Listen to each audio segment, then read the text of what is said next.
नमस्कार, SP9 मराठीमध्ये आपलं पुन्हा एकदा स्वागत. तर पाहूयात आजची विशेष बातमी. महाराष्ट्राच्या इतिहास संशोधन क्षेत्रातील देदीप्यमान व्यक्तिमत्व आणि मराठेशाहीचे पुराव्यानिशी अभ्यासक डॉक्टर जयसिंगराव पवार यांचे आज पहाटे वयाच्या 85व्या वर्षी दुःखद निधन झाले. तर पाहूयात आजची सविस्तर बातमी. त्यांच्यावर शासकीय इतमामात पंचगंगा घाटावर हजारो नागरिकांच्या उपस्थितीत अंत्यसंस्कार करण्यात आले. गेल्या महिन्यापासून ते फुफ्फुसाच्या आजाराने ग्रस्त होते. त्यांच्या जाण्याने इतिहासकार, साहित्यक, राजकारणी आणि सामान्य वाचकांमध्ये शोककळा पसरली असून मुख्यमंत्री देवेंद्र फडणवीस, उपमुख्यमंत्री एकनाथ शिंदे, उपमुख्यमंत्री सुनेत्रा पवार, पालकमंत्री प्रकाश आंबेडकर यांच्यासह राज्यभरातील नेते व लेखकांनी त्यांना भावपूर्ण श्रद्धांजली अर्पण केली.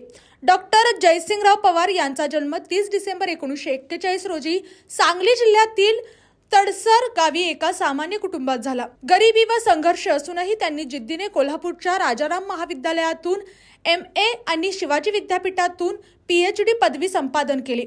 1964 पासून डॉक्टर आप्पासाहेब पवार यांच्या मार्गदर्शनाखाली संशोधन सुरू करून त्यांनी 3 दशकांहून अधिक काळ शिवाजी विद्यापीठाच्या इतिहास विभागात प्राध्यापक व विभाग प्रमुख म्हणून सेवा दिली.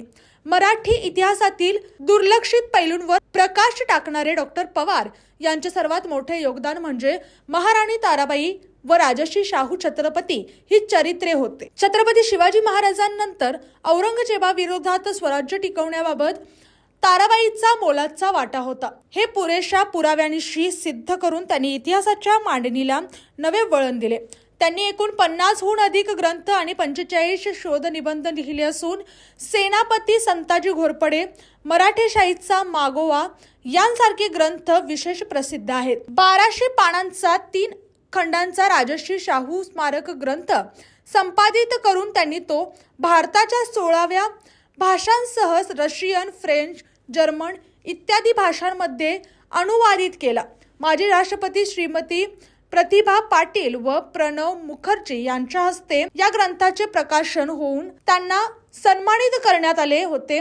तसेच 1992 मध्ये स्थापन केलेल्या महाराष्ट्र इतिहास प्रबोधिनीचे ते संस्थापक, संचालक व शाहू संशोधन केंद्राचे संचालक म्हणून कार्यरत राहिले. अखिल महाराष्ट्र इतिहास परिषदेचे संस्थापक सदस्य म्हणून 3 वर्ष त्यांनी अध्यक्षपद भूषवले. राजर्षी शाहू स्मारक ट्रस्ट व जिल्हा प्रशासनाला ऐतिहासिक सल्ले देऊन त्यांनी शाहू मिल आणि खासबाग मैदान यांचे जतन केले. महात्मा फुले व शाहू महाराजांच्या सत्यशोधकी विचारांचे खंदे पुरस्कर्ते असलेले डॉक्टर पवार हे इतिहासाची तटस्थ आणि मानवी मूल्यांवर आधारित मांडणी करत असत. गुरुवारी सकाळी 10 वाजता शिवतेज बंगला, साने गुरुजी वसाहत, कोल्हापूर येथून त्यांची अंत्ययात्रा निघाली. साने गुरुजी वसाहत, जुना वाशी नाका, उभा मारुती चौक, पिनखांबी गणेश मंदिर, खासबाग मैदान, बिंदू चौक, पद्मा टॉकीज, दसरा चौक, शाहू स्मृती स्थळ, जुना बुधवार पेठ मार्गे ही यात्रा पंचगंगा स्मशानभूमीत पोहोचली. यावेळी शासन प्रशासनातर्फे जिल्हाधिकारी अमोल येडगे तर कोल्हापूर वासियांच्या वतीने खासदार शाहू छत्रपती यांनी डॉक्टर पवार यांच्या पार्थिवावर पुष्पचक्र अर्पण केले. या प्रसंगी पोलिसांनी बंदुकीच्या 3 फैरी झाडून त्यांना मानवंदना दिली. तसेच पोलीस धूनही सादर करण्यात आली. यावेळी डॉक्टर पवार यांच्या कुटुंबातील सदस्य डॉक्टर अरुंधती पवार, डॉक्टर मंजुरी पवार, डॉक्टर मंजुश्री पवार, पृथ्वीराज पवार आणि रिया पवार तसेच खासदार शाहू महाराज छत्रपती, आमदार जयंत आसगावकर, पद्मश्री प्रतापसिंह जाधव, माजी खासदार संभाजीराजे छत्रपती, माजी आमदार मालोजीराजे छत्रपती, जिल्हा प्रशासकीय मुख्य कार्यकारी अधिकारी कार्तिकेयन AS, पोलीस अधीक्षक योगेश कुमार गुप्ता, मनपा अतिरिक्त आयुक्त रविकांत अडसूळ, पोलीस उपाधीक्षक श्रीमती प्रिया पाटील, होम DYSP तानाजी सावंत, इतिहास अभ्यासक संशोधक डॉक्टर इंद्रजित सावंत, प्राचार्य रमेश जाधव, राजेश लाटकर, आझाद नायकवडी, माजी महापौर RK पोवार, बाबा इंदुलकर, दिलीप देसाई, बाळ पाटणकर, हर्षल सुर्वे, सुरेश जैन, मेघा पानसरे, आदिल फरास, श्रीराम पवार, विजय देवणे, अजय देळवीर यांसह अनेक मान्यवर उपस्थित होते.